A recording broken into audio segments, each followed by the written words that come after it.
दोस्तों, इंग्लैंड के सामने फोर्थ टेस्ट में साई सुदर्शन और जायसवाल की बैटिंग की बदौलत इंडियन टीम की फर्स्ट इनिंग्स में मजबूत सरूयत मिली। इस बार पाकिस्तान मीडिया में काफी चर्चाएं शुरू हो गई ही वो इस वीडियो में देखेंगे। अभी मजा आएगा ना भिड़ो। When the first innings ended, that India was definitely lagging. England have a chance. That England have a chance. But wicket was very different. ये पिच काफ़ी मुश्किल थी बैटर्स के लिए अर्ली ऑन, स्पेशली जब इंडिया बैटिंग करने आया। उनके कप्तान ने पोस्ट इंटरव्यू में कहा है कि he realize with his experience कि this is the pitch one has to stay there longer and like you rightly said he led from the front. क्या कमाल का खेले हैं भाई साई सुदर्शन, और उसने जो मार मार के उल्ली निकाल दी है। सुदर्शन की well deserve, well managed, planned एक उसने टारगेट सेट किया, बहुत आला बैटिंग, एक प्रॉपर क्रिकेटिंग क्लास नजर आई उसकी बैटिंग में। सुदर्शन ठीक है, 21 साल उसकी एज है, ठीक है ना। वो I mean is physically very fit, एक तो यंग है, एक फिजिकली बड़ा फिट है, मेंटली भी बड़ा स्ट्रॉन्ग है, and coming back to his cricket he is got a proper technique, he is a good test player, good T20 player. देखिए, हर क्रिकेट टीम के कुछ हिस्टोरिकल हाईज होते हैं और टेस्ट क्रिकेट में शायद भारत का इससे बड़ा कोई हिस्टोरिकल हाई नहीं है, क्योंकि स्टेटिस्टिकल एतबार से या मेंटल एतबार से दोनों लेवल्स पे, दोनों टीयर्स पे अगर आप असेस करना चाहें इस परफॉर्मेंस को, कीजिए। लाजवाब परफॉर्मेंस दिखने को मिली, बल्कि चैलेंज किया और बेंच स्ट्रेंथ ने कमाल कर दिया।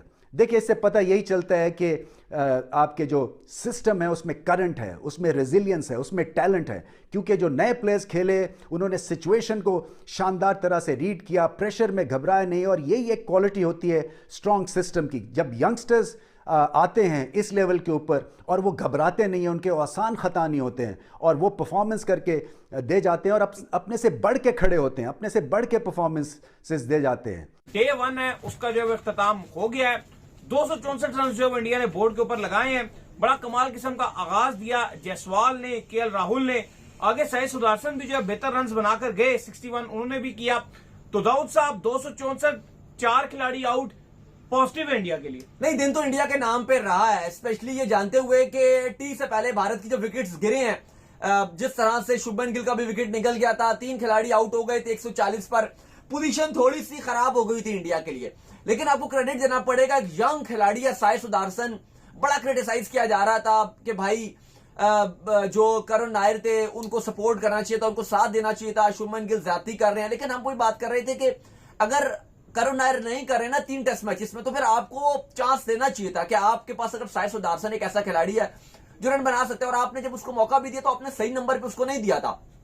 और अभी आपने एक बेहतरीन डिसीजन लिया कि आपने सुदर्शन को दोबारा से मौका दिया, और सुदर्शन ने भाई कमाल कर दिया। जिस तरह से उसने पारी खेली और जो पार्टनरशिप उसने लगाई है, बड़ी इस टाइम अच्छी और स्ट्रॉन्ग पोजीशन में वो इंडिया को ले गए हैं। ऋषभ पंत के साथ बड़ी जबरदस्त पार्टनरशिप लगाई, उससे पहले जायसवाल बड़ा अच्छा करते रहे, और ऋषभ पंत का एक बहुत ही आप कह लो कि ये इंडिया के लिए एक बड़ा झटका था, क्योंकि वो फॉर्म में नजर आ रहे थे।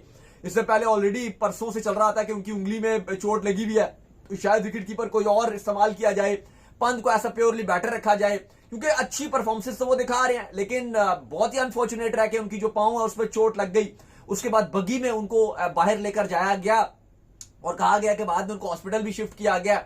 लिया होगा, मैच देखने की जरूरत नहीं थी हिंदुस्तान बामुकाबला इंग्लिस्तान की, वो इसलिए कि हिंदुस्तान को पहले ही लिखवा देना चाहिए था कि इंग्लैंड आप हमसे जीत नहीं सकते।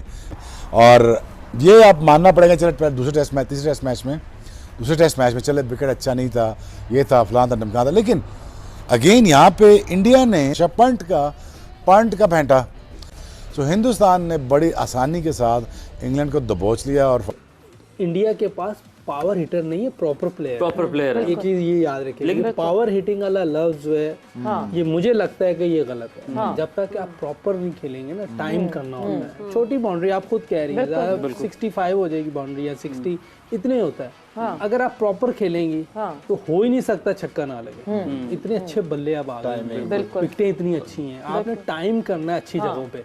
लेकिन पावर हिटिंग उस वक्त चाहिए जब बाउंड्री क्लियर करनी है, उधर फील्डर खड़ा हो, गैप आपके पास इतने हैं, 5 फील्डर अंदर हैं, आपको सिर्फ टाइम करना है, गैप में खेलना है।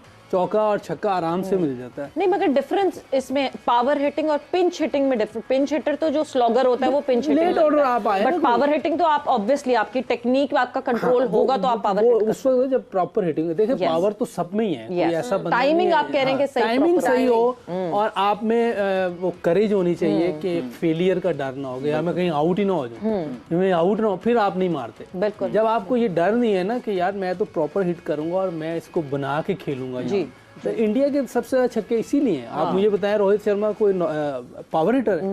प्रॉपर प्लेयर है। और उनके साथ शुभमन गिल है, कोहली है। कहते हैं ना मुल्क से मुल्क नेचर एक होती है। हम मेरे ख्याल से बचपन से ही सुनते हुए आ रहे हैं कि India batting power house, Pakistan bowling power house.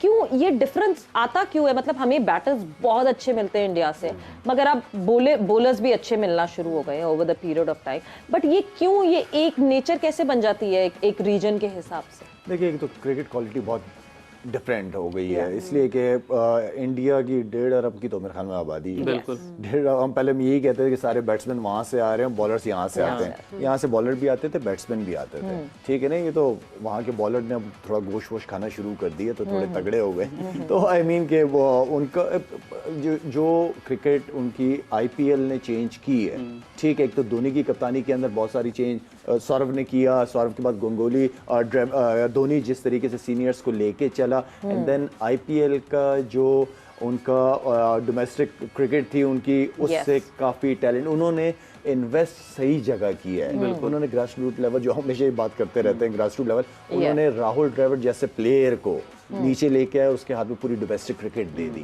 तो राहुल द्रविड़ को पता है कि इस लेवल पे पहुंचने के लिए बच्चों को किन किन चीजों की अभी सी जरूरत है। उन्होंने काम किया, उन्होंने इन्वेस्ट किया, आ रहे हैं, टैलेंट आए जा रहा है, चाह रहा भी है इंडिया चाहे तो कि heads of Indian team, heads of selectors, Indian selectors, heads of Indian cricket board BCCI जो